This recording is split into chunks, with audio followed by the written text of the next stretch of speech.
नमस्कार, कड़क बात में स्वागत है। और आज हम एक बड़ी अच्छी खबर लेकर आए हैं, क्योंकि इसको लेकर के हम लगातार आपको अपडेट देते आए हैं। निमिषा प्रिया, आपको याद होगा कि यमन के जो जेल में कैद हैं, जो भारत की नर्स हैं, उनकी रिहाई को लेकर के एक अच्छी खबर ये आई है कि जो संयुक्त अरब अमीरात और कतर के जो बिजनेसमैन के ज़रिए वहाँ पर यमन की जो सरकार है, जो हुती हैं, उनसे बात हो रही है और अच्छे पॉजिटिव संकेत मिल रहे हैं।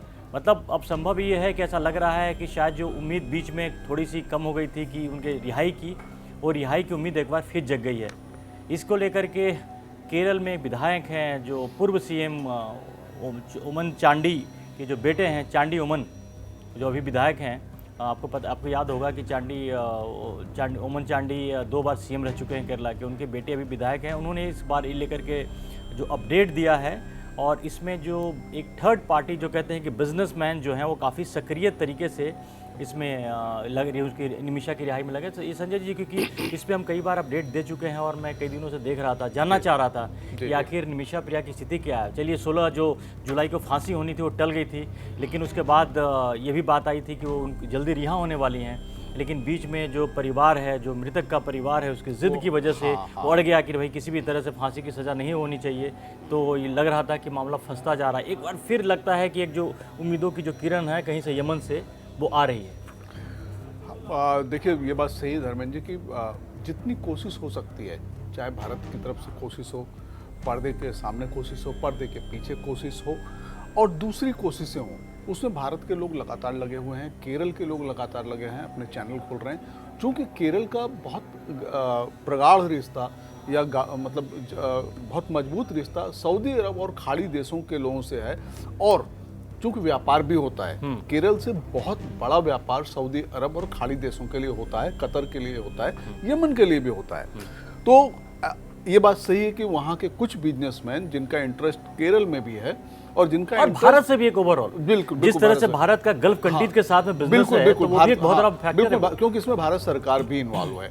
तो जिनका इंटरेस्ट भारत सरकार में है, केरल में है, कतर में है और यमन में है, उनके पास इतना असर जरूर है कि वो बहुत ढेर सारी यमन की चीज़ों को, हुती विद्रोहियों की चीज़ों को प्रभावित कर सकते हैं। क्योंकि हुतियों का भी देखिए बिजनेस लेन देन है, वहाँ चीज़ें आती जाती हैं, उनके अपने बिजनेस इंटरेस्ट हैं, और बिजनेस इंटरेस्ट के अलावा उनके अपने दूसरे इंटरेस्ट भी हैं, जिनको ये बड़े व्यापारी, बड़े उद्योगपति, बड़े कारोबारी प्रभावित करते हैं। तो अगर ये लगे हुए हैं तो इसका मतलब यही एक बड़ी सीरियस चीज़ है। इसमें मुझको लगता है कि ये बहुत अच्छी बात भी कही जाएगी कि सही चैनल से सही चीज़ें ये हो रही हैं, जिसमें एक चैनल तो चलिए हमने जो भी अपना खोला है, राजनयिक तरीके से खोला है, पर्दे के पीछे खोला है, वो हो रहा है। कानून, हमारे दूसरी कानूनी लड़ाई वहाँ पे जो है वो हमारे वकील लड़ ही रहे हैं, देख रहे हैं उसको। ये वाला मुझको लगता है ये काफ़ी अच्छी चीज़ है, ये बढ़िया है। क्योंकि बिजनेस इंटरेस्ट सबका होता है। यमन को भी, जो हुती हैं, उनको भी पैसे चाहिए, और हुतियों को ये भी पता है कि ईरान के साथ भारत के अच्छे रिलेशन हैं। अब ये बात थोड़ा मुझे अभी तक मतलब ज़्यादा इसमें अपडेट नहीं आया, जिसके बारे में बोलना सही नहीं रहेगा कि ईरान कितना एक्टिव है इस चीज़ को लेकर। क्योंकि एक बात भी तय है कि जिस दिन ईरान चाहेगा, अब पता नहीं कि हो सकता है कि पर्दे के पीछे ईरान कुछ बार्गेन कर रहा हो, या वो भारत से कुछ नाराज़गी, तो कहीं ऐसा तो नहीं है इजराइल ईरान के बीच जो युद्ध हुआ उसके बाद, इस तरह की कुछ चीज़ें ऐसी हैं। लेकिन ईरान को भी पता है कि भारत, उसका लॉन्ग टर्म उसके फ्रेंडशिप भारत के साथ रही है, और भारत से हमेशा उसके उसके बिजनेस इंटरेस्ट भी जुड़ा हुआ है। और पूरा जो गल्फ कंट्रीज़ है वहाँ पर, सऊदी अरब, इस बार अभी बता दूँ कि सऊदी अरब भी काफ़ी एक्टिव है। हालांकि सऊदी अरब और यमन के बीच में जो रिलेशन है, वो जो हुतियों के बीच में अच्छे रिलेशन नहीं है, बावजूद इसके, चूँकि सऊदी अरब उस गल्फ एरिया का एक बहुत बड़ा उसका प्रभावशाली देश है, और वहाँ उसका काफ़ी प्रभाव होता है। तो मिला जुला की स्थिति, चूँकि प्रॉब्लम ही आ रही थी कि भारत सरकार के साथ भी प्रॉब्लम ये थी कि चूँकि उन्होंने हुतियों को मान्यता दी नहीं है, जिसकी वजह से डायरेक्ट बात भी नहीं कर सकते। तो बिजनेस जो बीच का एक वो होता, उसको उन्होंने पकड़ लिया। और कतर, खासकर इसमें कतर का रोल भी बहुत इंपॉर्टेंट होगी। कतर के साथ जो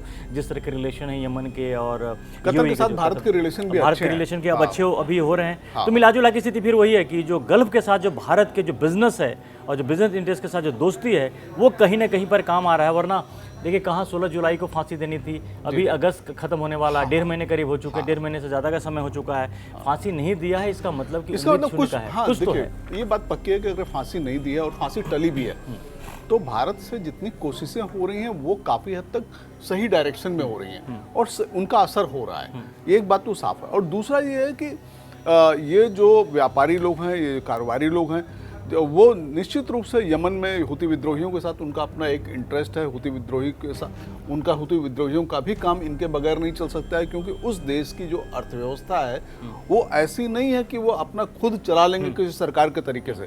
तो उनको बाहर से सामान भी मंगाना है, दूसरी चीज़ें भी मंगाना है, पैसे की भी ज़रूरत होती है। तो इस मामले में खाड़ी देशों के मुझको लगता है कि जो कारोबारी हैं, जो व्यापारी हैं, वो हुती विद्रोहियों के लिए के संपर्क में रहते ही होंगे। और चूंकि केरल अपने आप में, केरल का एक पूरा का पूरा चैनल खाड़ी देशों से जुड़ा है, केरल से बड़े पैमाने पर मसाला और दूसरी चीज़ें वो खाड़ी देशों को जाती हैं, यहाँ तक कि यमन में भी जाती हैं।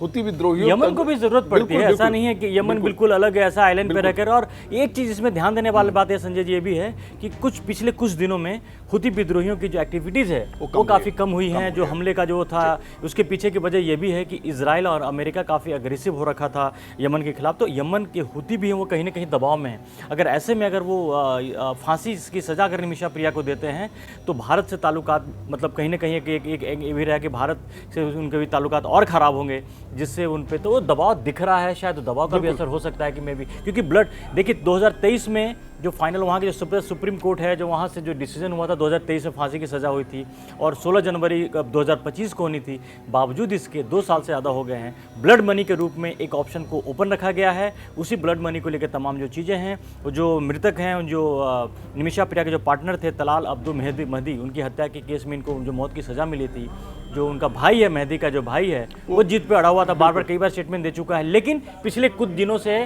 वो भी खबरें नहीं आ रही हैं, जिद की नहीं आ रही थी। इसका मतलब है कि अंदर अंदर कुछ ना कुछ ऐसी खिचड़ी पक रही है जिसका जो स्वाद है शायद बेहतर निकल के आएगा बाहर। नहीं, देखिए, लगातार अगर कोशिशें होती हैं और राजनयिक कोशिश हो रही है, साथ में दूसरे तरीके से भी कोशिश हो रही है, तो हत्या तो देखिए हो गई है, ये बात सही है। अब हत्या, जो आदमी जा चुका है उसको वापस नहीं लाया जा सकता है, लेकिन अपने आप में जो धन होता है वो उसकी अपनी एक इम्पॉर्टेंस होती है। और अगर उनके परिवार को इस तरह से समझाया जाए कि भाई ये तो जो आपको मनी ऑफर की जा रही है, लेकिन दूसरा परिवार भी इसमें बिगड़ेगा, और उसके किस कंडीशंस में सारी हत्याएं हुई हैं, सारी चीज़ें हुई हैं, उसको अगर आप समझो तो आप कहीं ना कहीं देखोगे कि गलती आपके भाई की भी रही है। उन्होंने इतना प्रोवोक किया कि ये सारी की सारी चीज़ें वहाँ तक पहुँची। तो ये तो है। और दूसरे अब लगने लगा है मुझको कि केरल का जो पूरा चैनल खुला हुआ है, भारत सरकार का जो पूरा चैनल खुला है, इसमें पहले भारी दबाव है, बिल्कुल भारी दबाव है, क्योंकि ये पहली बार अगर ये चीज़ सामने आ रही है कि खाड़ी देशों के, सऊदी अरब के जो व्यापारी हैं वो इसमें लग गए हैं, वो कोशिश कर रहे हैं। ये देखिए बहुत वो है, क्योंकि हुती विद्रोहियों का भी मैंने जो सुना है, हुती विद्रोहियों का जो अपना इंटरेस्ट है और वो अपना पैसा बाहर भी निवेश कर रहे हैं। वहाँ से वो यमन से काफ़ी पैसा वो उगाते हैं, कमाई करते हैं और उसको बाहर निवेश करते हैं, और उसमें ये सारे के सारे जो व्यापारी होते हैं वो उनके लिए चैनल का काम करते हैं। तो आप ये मानिए कि बड़ा अचूक ये पूरा का पूरा चैनल बना हुआ है। इसके पहले जो डिप्लोमेटिक प्रयास सारे हुए थे, डिप्लोमेटिक दबाव डाला गया था कहीं से घुमा फिरा कर, जिसमें भी हुतियों पर भारत सरकार की तरफ से काफ़ी दबाव था और एक उम्मीद आई थी, लेकिन जो तलाल अब्दुल महदी के जो परिवार था, उनका भाई खास करके, वो जिद पे अड़ा था, जिसकी वजह से ये चीज़ें आगे नहीं बढ़ पा रही थी। लेकिन पिछले कुछ दिनों से अगर उनके भाई, अगर महदी के भाई चुप हैं, और अगर वहाँ पर हुतियों का भी एक्शन काफ़ी रुका हुआ है, दबाव काफ़ी ज़्यादा है, और अगर बिजनेसमैन ये तमाम, अगर यूएई और कतर के अगर बिजनेसमैन भी इसमें काफ़ी लग गए हैं, तो ये मान करके चलिए कि बहुत जल्द एक अच्छी खबर आएगी। और निमिषा प्रिया की जो रिहाई की जो उम्मीद हम कर रहे हैं, यहाँ पर पूरा केरल, पूरा भारत देश कर रहा है, और ये एक बहुत बड़ी डिप्लोमेटिक जीत भी होगी कि जिस तरह से खाड़ी में भारत का प्रभाव रहा है, खाड़ी देशों में, और उसमें अगर निमिषा प्रिया वहाँ से रिहा अगर होकर के आती हैं, इसका बहुत असर भी जाएगा, बहुत इसका असर है। पूरी दुनिया में एक मैसेज आएगा कि भारत की जो अपनी एक ताकत है, अपनी एक जो जिस तरह के अच्छे रिलेशन है, उन तमाम चीज़ों को लेकर के जाएगी। तो उम्मीद करते हैं कि जो हम बहुत दिनों से जो हमें इंतज़ार था, 1.5 महीने से इस बात का हम इंतज़ार करेंगे कब रिहा होंगी, तो लगता है कि ये एक जो खबर आई है जिसकी वजह से निमिषा प्रिया वहाँ यमन की जेल से बहुत जल्द निकल कर भारत आने वाली हैं। तो इस खबर पर हमारी नज़र बनी रहेगी। आप भी हर अपडेट का इंतज़ार कीजिए, और अगर अब तक आपने कड़क को सब्सक्राइब नहीं किया तो सब्सक्राइब जरूर कीजिए, और हम तमाम और अपडेट लेकर के आप सामने हाजिर होंगे। फिलहाल के लिए धन्यवाद। धन्यवाद।